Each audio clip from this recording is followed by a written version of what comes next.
Okay, तो देखिए बच्चों, एक्सरसाइज 3.1 पहला क्वेश्चन क्या है। आफ्ताब टेल हिज डॉटर, क्या कहता है अपनी डॉटर से Aftab, 7 years ago I was 7 times as old as you were then।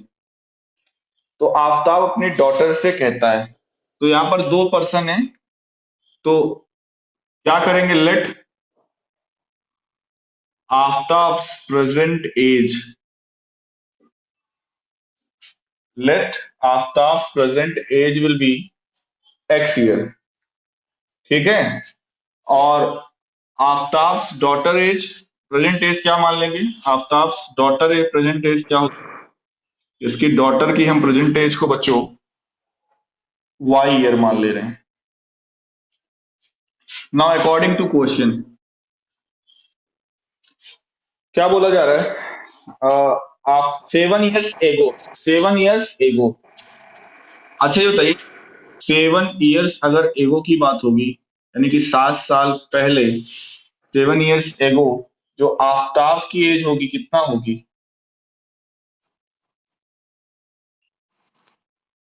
और इसकी डॉटर की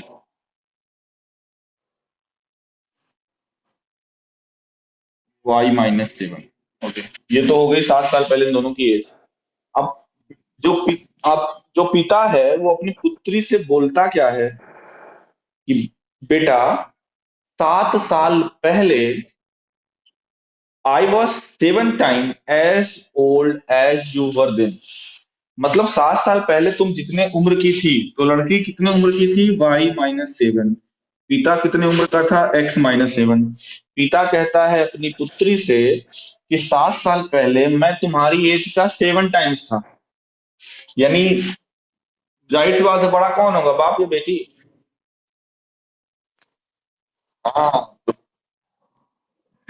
बिल्कुल, बाप, बिल्कुल, बिल्कुल बाप बाप होता है। तो आप बताइए, ये बोला जा रहा है कि ये पिता अपनी बेटी से कहता है कि बेटी, 7 साल पहले मैं तुम्हारी एज का 7 टाइम्स था, तो ये इक्वल कैसे हुआ? हाँ, तो अगर अगर हम बेटी की इस एज में 7, तो बीच में इक्वल आ जाएगा, कोई दिक्कत किसी को यहाँ पर आया ना, सभी को समझ में ये चीज। ओके, अब इसी को सिंप्लीफाई कर लीजिए, स्टैंडर्ड फॉर्म में बना लेते हैं। तो x-7 इक्वल्स टू 7y-49, उधर भेज दो, तो ये हो जाएगा क्या, x-7y+42, इक्वेशन नंबर 1। कोई दिक्कत यहाँ तक किसी को? ओके, आगे बढ़ते हैं। अभी अगले क्वेश्चन के में अगला पार्ट है, ऑल्सो 3 years फ्रॉम नाउ। अभी 7 साल पहले से बच्चों, अब प्रेजेंट एज से 3 साल बाद, प्रेजेंट एज से 3 years आफ्टर, यानी अगेन 3 year आफ्टर, तो आफ्ताब की जो एज होगी, आफ्ताब एज विल बी कितना होगा, हाँ, x+3। जाहिर सी बात है, 3 साल बाद अगर बाप की एज 3 साल बढ़ गई, तो बेटी की तो भी बढ़ेगी, वो 21 साल की रहेगी, बिल्कुल ग्रोथ करेगी। डॉटर्स एज हो जाएगी आफ्टर 3 ईयर, y+3। अब क्या कहता है, कहता है बेटी, 3 साल बाद, प्रेजेंट से 3 साल बाद, I shall be 3 times as old as you will be, यानी 3 साल बाद तुम जितने उम्र की होगी, 3 साल बाद बेटी y+3 की है, सेम प्रोसेस, लेकिन इस बार इसमें किससे मल्टीप्लाई कर, 3 से मल्टीप्लाई करेंगे। यहां तक कोई दिक्कत? राहिल बेटा तुम चुप हो गए, कुछ गड़बड़ लग रहा है तुम मुझे।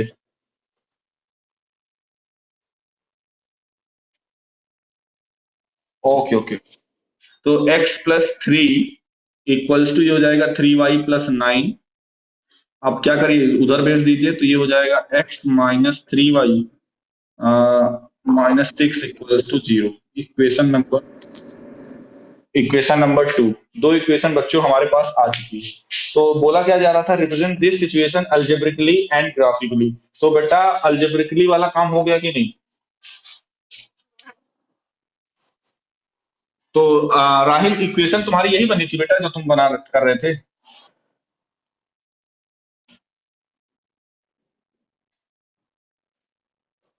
अच्छा, इसको मैं पहले एक बार ऊपर लिख दूं, क्या है, x-7y पहली इक्वेशन है। x-7y plus 42 equals to 0। और दूसरी लाइन है x-3y -6 इक्वल्स टू 0। यही दो इक्वेशन है। अब इन्हीं को सॉल्व करके हमें मतलब ग्राफिकली रिप्रेजेंट करना है मिला के। और अगर मैं कंडीशन डायरेक्टली पूछूं, कल हम लोगों ने पढ़ लिया a1/a2 b1/b2। तो a1/a2 does not equals to b1/b2, सभी को दिख रहा है, मतलब इंटरसेक्टिंग होना चाहिए। ओके, चलिए करते हैं। इक्वेशन नंबर 1 के लिए देखिए, अगर मैं 1 को ऐसे लिख दूं, x इक्वल्स टू 7y -42, तो किसी को कोई दिक्कत? अब इसके लिए हम बनाते हैं।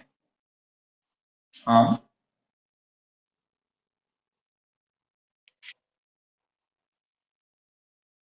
अच्छा ये बताओ, ये क्या मैंने बताया कि नहीं, हमेशा y ही इधर रहता है? किसी को भी ले सकते हो। तो अच्छा ठीक है, जो जैसे तुम किए थे वही बताओ, मैं वही करूंगा, मैं भी देखूं कैसे नहीं होगा। ओके, ठीक है, इसको यही कर देते। चलो, तो ये यहां से अगर हम लोग y की वैल्यू निकालेंगे तो ये आएगा x+42 whole divided by 7। Agree करते हो सभी लोग? ओके, अब यहां से सोल्यूशन टेबल बनाइए इसके लिए।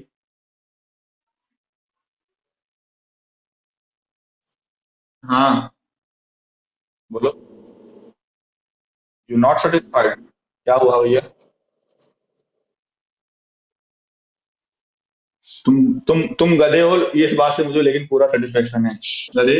-7y जब इधर जाएगा तो ये प्लस में नहीं हो जाएगा? हाँ, इसका मतलब मैंने अभी थोड़ी देर पहले कुछ स्टेटमेंट बोला, वो सही हुआ कि नहीं?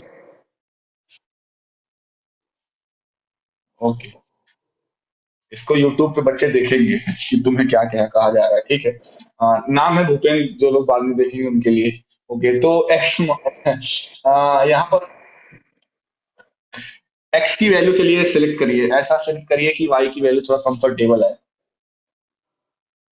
हाँ ठीक है, एक्स की वैल्यू 0 ले लोगे तो वाई की वैल्यू 7 6 42। एक आगे -7 ले लो तो यहाँ पे 5 आ जाएगा। Very good. एक और 7 रख लोगे तो 9 आ जाएगा। चलो, इधर से तुमको पॉइंट मिल गया। दूसरी इक्वेशन से भी कुछ ऐसा ही हुआ। इधर से क्या बनेगा? y equals to x-6 whole divided by 3। क्यों भूपेन, सही है ना? दिक्कत तो नहीं है भूपेन?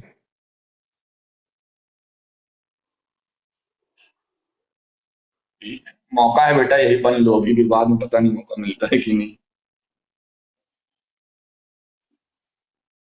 ओके, एक्स वाई, चलिए बताइए यहाँ पे क्या लें? 0 लें? तो 0 लेने, अब हम बाद में ले लेंगे, हमको जरूर थोड़ी तो तुम कहोगे वही हम फॉलो करें। -2 आएगा। क्या है, गलत ले लिया जी?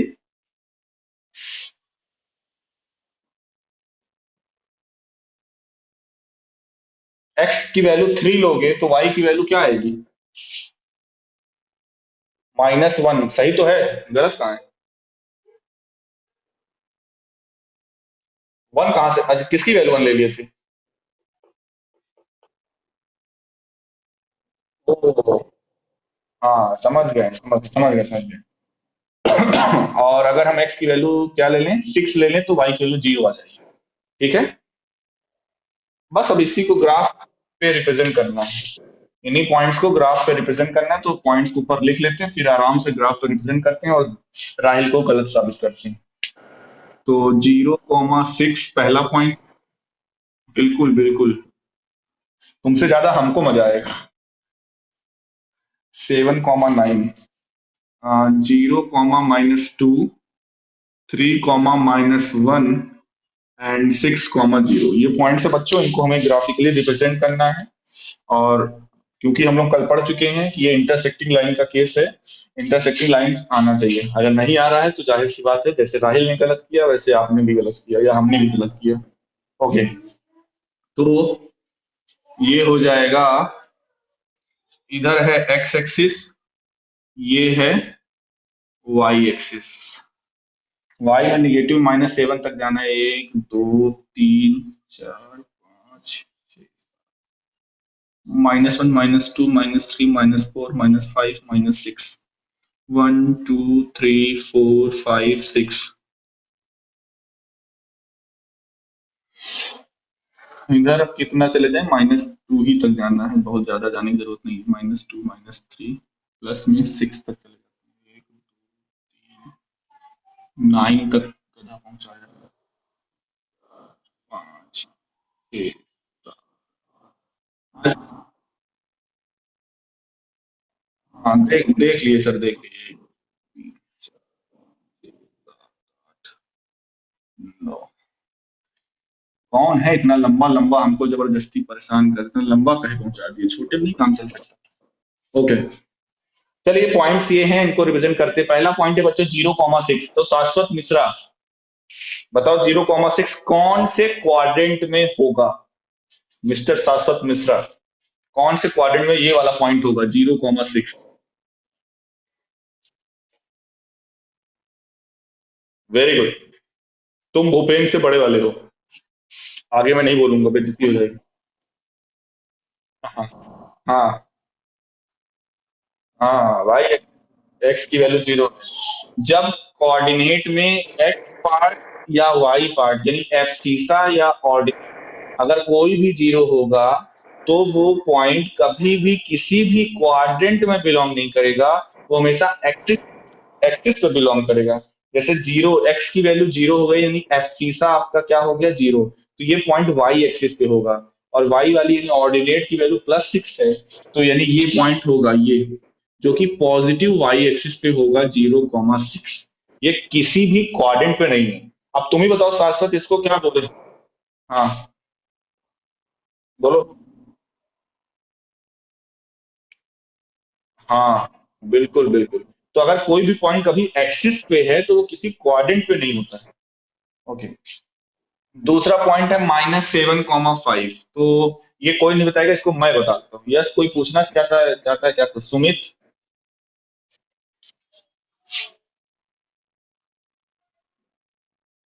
-7,5। तो बच्चों ये जो पॉइंट होगा ये रिप्रेजेंट करेगा -7,5। कोई दिक्कत?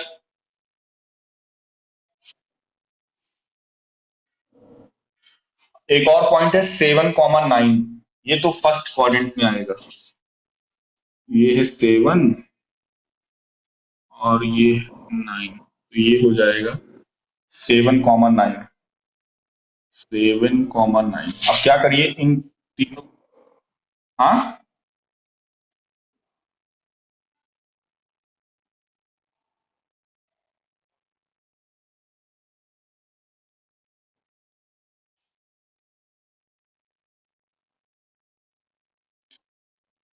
ये थोड़ी सी मेरी, हाँ हाँ बिल्कुल, कभी नहीं छोड़ना चाहिए। ये थोड़ा सा मेरी टेढ़ी लाइन बनी, आप ग्राफ पेपर पे बनाओगे तो ये एक स्ट्रेट लाइन बनेगी, ठीक है? ओके, दूसरा वाला देखते हैं क्या है, 0,-2। ये आ जाएगा 0,-2। फिर है 3,-1। 3,-, और फिर क्या है 6,0।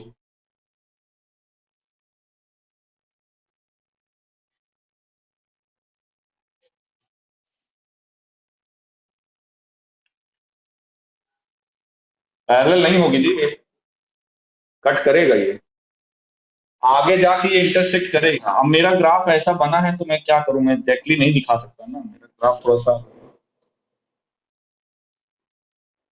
हाँ, आप ग्राफ पेपर पे बनाओगे तो देखोगे इधर इंटरसेक्ट करेगा। हाँ, क्या चीज? नहीं नहीं, ऐसा नहीं है। इक्वेशन क्या बनी, इक्वेशन क्या बनी थी थोड़ा बताओगे?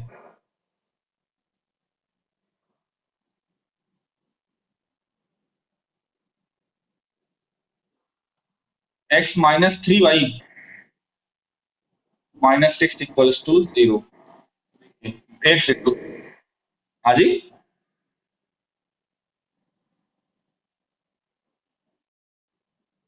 -6 था ना यहाँ पे।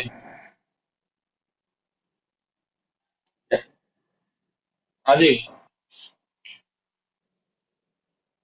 हाँ, यहाँ पे क्या था, ये सेकंड वाली क्वेश्चन क्या थी, कोई बताए।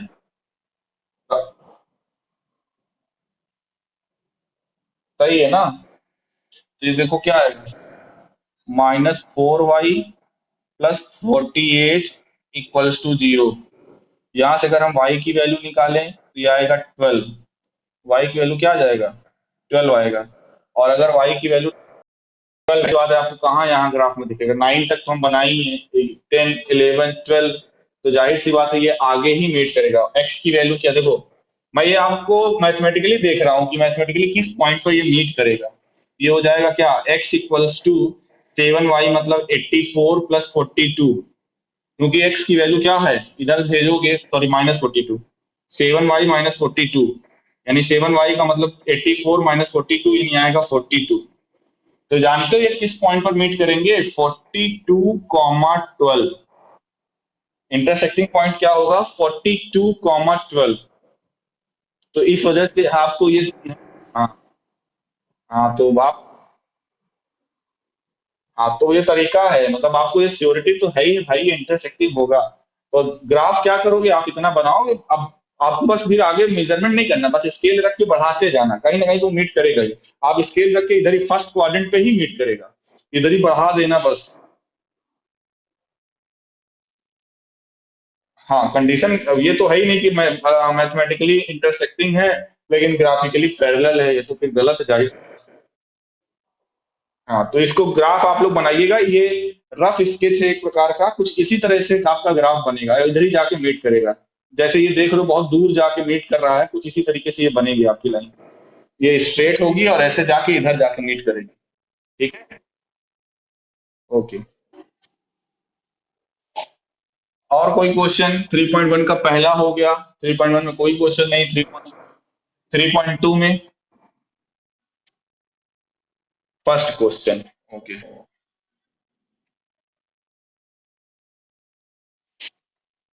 3.2 पहला question, form the pair of linear equation in the following problem and find their solution graphically. अच्छा ध्यान रखना, अभी जो हमने क्वेश्चन किया उसमें हमको करना क्या था, वर्ड प्रॉब्लम थी, उसको अल्जेब्रिकली और ग्राफिकली रिप्रेजेंट करना था। अब क्या करना है, अल्जेब्रिकली भूल जाओ थोड़ी देर के लिए, ग्राफिकली हमको क्या करना है, रिप्रेजेंट करना है, साथ ही साथ उसका ग्राफिकल मेथड से सोल्यूशन भी फाइंड आउट करना है। और इसके लिए बच्चों आपको ग्राफ पेपर का इस्तेमाल करना पड़ेगा इस चैप्टर के लिए। आप जितने भी काम करोगे उसके लिए ग्राफ पेपर इस्तेमाल किए बिना, क्योंकि बोर्ड में भी अगर आता है अगर इस तरह का क्वेश्चन तो ग्राफ पेपर आपको बच्चों मिलते हैं वहां पे, 2 ग्राफ पेपर। ऐसे में गलत होगा ही, तो आप ग्राफ पेपर का इस्तेमाल करिए।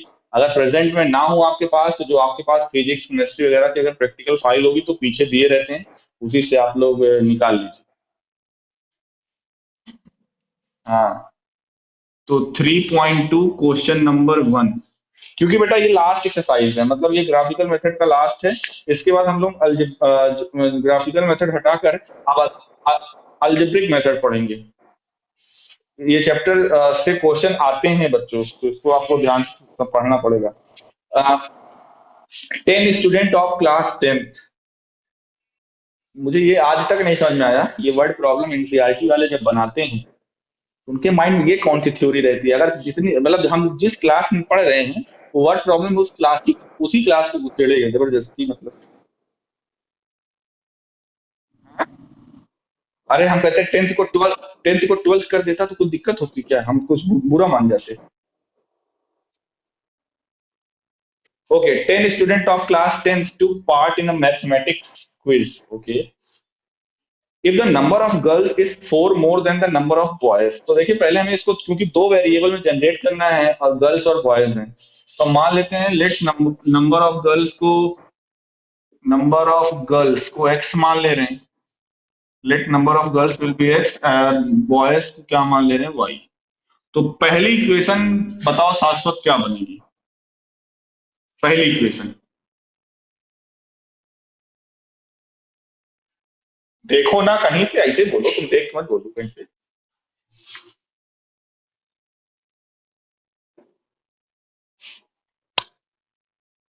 भैया, अरे तो पूरा इक्वेशन बोलो ना। हम इतना लिख लिए, एलएचएस लिख लिया, अब आरएचएस मेरा लिखने का मूड नहीं है। आरएचएस कोई बताओ।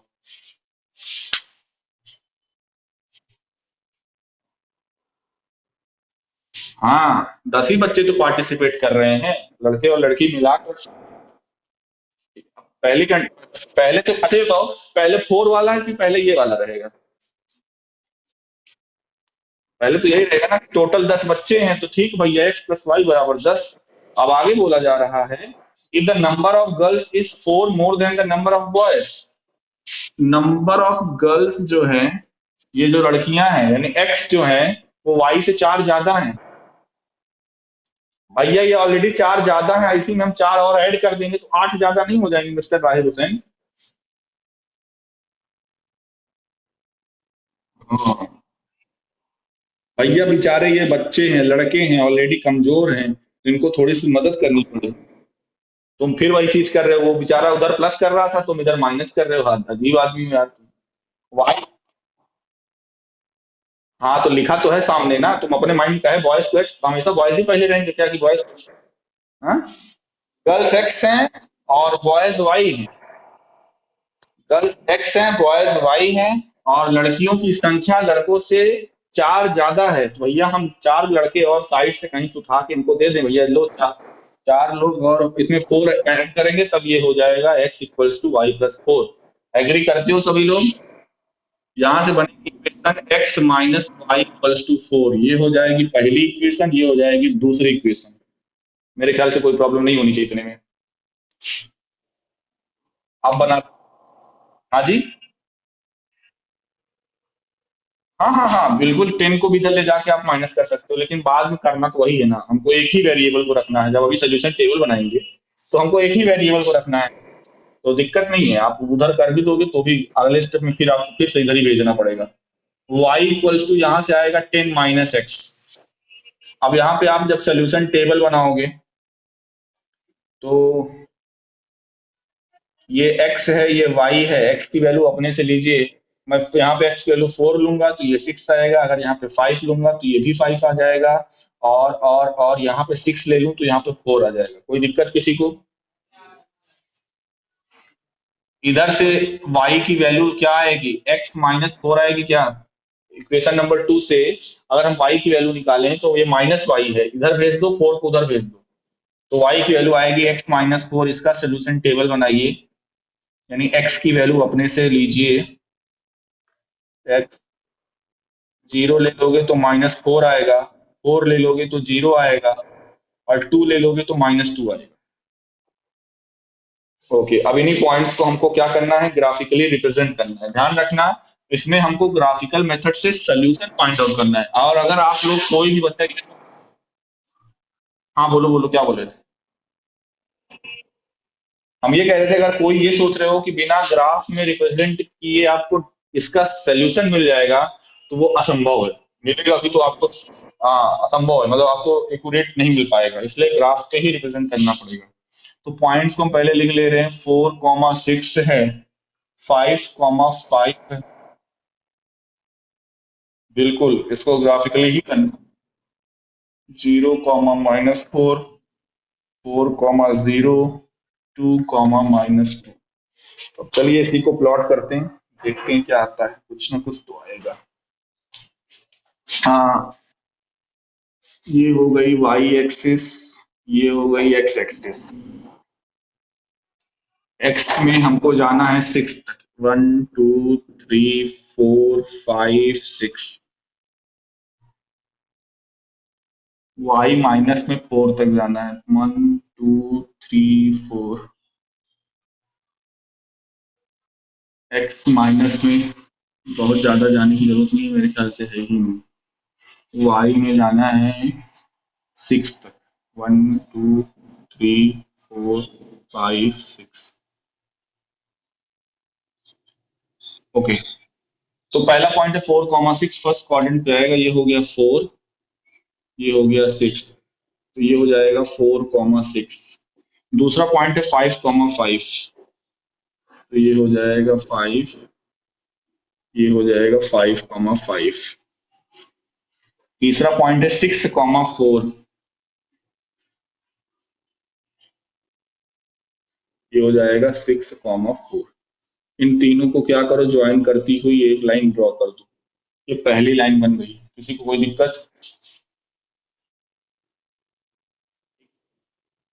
ओके, अब दूसरी लाइन के लिए करते हैं 0,-4, 0,-4 यानी यहाँ पर। सेकेंड है 4,0, 4,0। थर्ड है 2,-2, और हाँ यहीं पे आएगा। कुल मिला के आप क्या करो, इन तीनों पॉइंट्स को ज्वाइन करते हुए क्या करो, एक लाइन खींच दो। ये अब जहां पर भी ये इंटरसेक्ट करेगी, वही पॉइंट, उस पॉइंट का कोऑर्डिनेट, अच्छा ये हो सकता है यहाँ पे थोड़ा बहुत एरर आपको लग रहा हो, वो ग्राफ से ही आपको एग्जैक्ट पता चलेगा। अब अब जैसे इस पॉइंट का जैसे कोऑर्डिनेट आपको चाहिए, तो क्या करोगे आप, ग्राफ पे जब बनाए हुए हो तो आप इससे वर्टिकली देखोगे कि कौन सा पॉइंट यहाँ पर है, और इस तरह से वर्टिकली इधर देखोगे कि कौन सा पॉइंट यहाँ पर, और इस पॉइंट का जो भी कोऑर्डिनेट होगा, ये कोऑर्डिनेट आपको बच्चों ग्राफ से देखने पे ही पता चलेगा। जब आप ग्राफ पे बनाए गए तो आपको बिल्कुल बिल्कुल इस पॉइंट की एक्स एक्सिस से जो डिस्टेंस होगी वो वाई की वैल्यू यानी ऑर्डिनेट होगा, और इस पॉइंट की जो वाई एक्सिस से डिस्टेंस होगी वो आपका एब्सिसा होता है, और वही आपका आंसर हो जाएगा। अगर मैं आंसर की बात करूं, तो हमारे पास दो इक्वेशन थी, x plus y equals to 10 और x minus y equals to 4, ये थी क्या दो इक्वेशन? तो अगर मैं देखूं तो 2x इक्वल्स टू 14 यानी x equals to 7, y equals to 3, कुल मिला के ये जो पॉइंट आना चाहिए उसका कोऑर्डिनेट होगा 7,3। आंसर यही होगा। लेकिन अब ये काम आप ना कर देना, ये काम तो मैथमेटिकली यानी अलजेब्रिकली नहीं आ जाता है, आपको ये चीज ग्राफ से दिखाना है। ये तो मैंने चोरी किया था। हाँ हाँ बिल्कुल, वहां तो फ्री हो यार, कौन तुमसे देखने जा रहा है, तुम तो सबसे बड़े ईमानदार हो तुम वहां पे। फिलहाल जब आप इसको ग्राफ में बच्चों प्लॉट करोगे, तो ये जो इंटरसेक्टिंग पॉइंट आएगा, यानी उस पर जब आप देखोगे, तो वो पॉइंट, उस पॉइंट से अगर आप परपेंडिकुलर ड्रॉ करोगे, तो जहां पर एक्स एक्सिस का 7th पॉइंट होगा वहां पर मीट करेगा, और अगर इससे परपेंडिकुलर अगर आप वाई एक्सिस पे ड्रॉ करोगे, तो वाई एक्सिस पे 3 पे होगा। हाँ बेटा बोलो।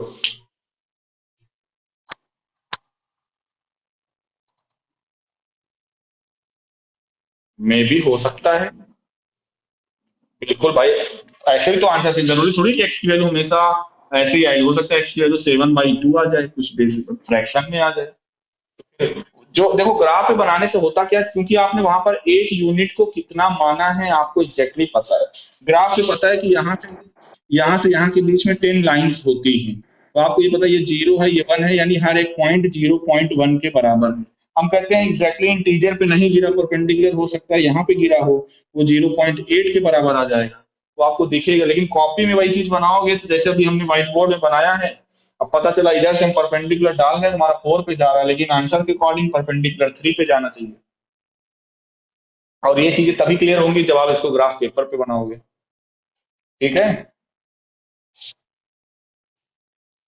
बनाइएगा अगर किसी का, हाँ बनाइएगा, अगर किसी का नहीं आएगा ग्राफ पेपर पे भी, देन आप हमसे बताइएगा, तब हम यहाँ पे भी हो जाएगा, इस पे भी फिर हम एकदम आराम से बनाएंगे, और क्या, तो आ जाएगा यहाँ पे भी।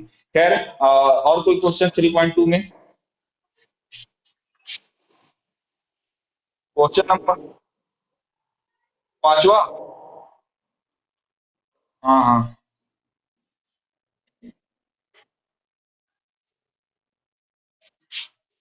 क्वेश्चन नंबर 5 क्या है? half the perimeter of a rectangular garden whose length is 4। अच्छा, अच्छा एक रेक्टेंगुलर गार्डन है, उसकी लेंथ को हम x मान ले रहे हैं, ब्रेथ को y मान ले रहे हैं। तो पेरीमीटर आप लोग सभी लोग जानते हो होता क्या है गार्डन का, 2 × x + y। अब बोला जा रहा है half the perimeter. Half the perimeter मतलब हमें किसकी वैल्यू दिया हुआ है, यहाँ से अगर हम p/2 लिखें तो p/2 बच्चों x + y। हाँ, और तो बोला क्या जा रहा है, half the perimeter of a rectangular garden whose length is 4 more than its width. ये एक रिलेशन एक्स और वाई के बीच में दिया हुआ है कि जो एक्स है वो वाई से 4 ज्यादा है, तो वाई बच्चों 4 प्लस कर दें तो एक इक्वेशन ये बनेगी कि नहीं, x = y + 4। तो ठीक है बस हाँ बोला जा रहा है more than speed is 36 meter. तो यानी ये जो p/2 की जो वैल्यू है वो क्वेश्चन में कितना दिया हुआ है, 36 = x + y। यानी कि एक इक्वेशन आपके पास हो गई x + y = 36 और एक इक्वेशन हो गई x - y = 4। ये फर्स्ट सेकंड एक को मान लो बस। अब आपको करना क्या है, find the dimension of garden, मतलब आपको एक्स और वाई की वैल्यू निकालना है। अब आप देखिए यहाँ पे फिलहाल इस कोशिश करिए इस एक्सरसाइज के सारे क्वेश्चन को आप ग्राफिकली ही सॉल्व करिए, क्योंकि मैं अल्जेब्रिकली कहीं हाँ कर सकते हैं, लेकिन अल्जेब्रिकली मेथड अभी हम लोग आगे पढ़ेंगे। एक्सरसाइज के अकॉर्डिंग अगर आप चलें, देखो बुक में अगर आएगा या पेपर में आएगा तो पेपर के अकॉर्डिंग तो आप बिल्कुल आप इसको एलिमिनेशन से कर सकते हो। बुक में पर्टिकुलर ग्राफिकल एक्सरसाइज में है तो आपको ग्राफिकल से करना चाहिए, बाकी जैसी आपकी इच्छा। ये दो इक्वेशन है जिसको सॉल्व करके आपको आंसर लाना है, हो जाएगा ना।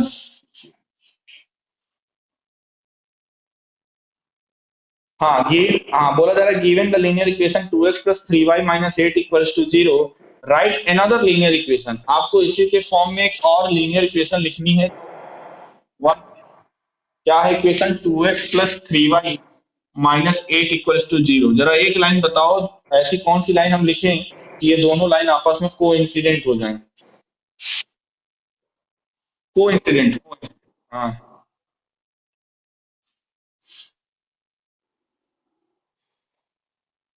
कोइंसिडेंट की क्या क्राइटेरिया होती है, A1/A2 = B1/B2 = C1/C2। तो बताइए लीनियर इक्वेशन बनाओ।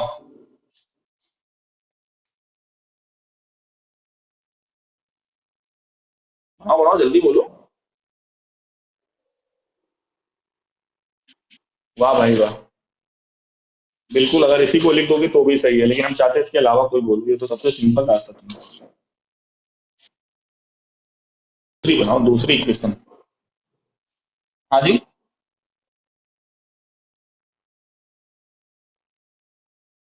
अरे इतना टाइम लगता है बनाने में, हद होगी।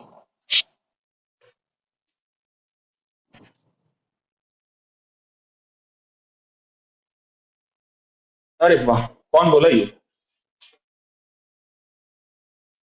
Very good. 4x + 6y - 16 = 0। A1/A2 ले लो, B1/B2 ले लो, C1/C2 ले लो, सभी का रेशियो 1/2 आएगा। अरे आपको भाई जब पता है रेशियो इक्वल आना तो कुछ दिमाग थोड़ी लगाना है, आपको क्या करना है, इसी इक्वेशन में किसी पर्टिकुलर नंबर से मल्टीप्लाई कर दो। जैसे इन्होंने क्या किया, 2 से मल्टीप्लाई कर दिया, ये इक्वेशन लिख दिया। अब या आएगा ही बेटा, अभी तक नहीं आ रहा था क्या है।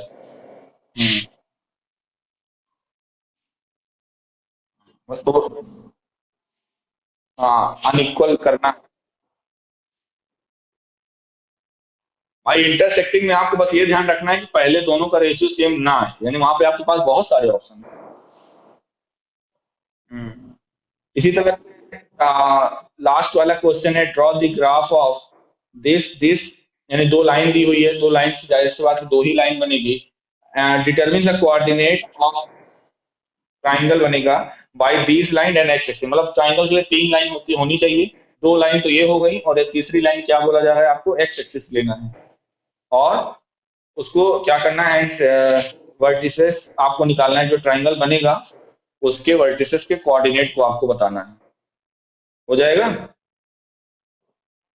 तो आप लोग 3.2 तक करके रखिएगा।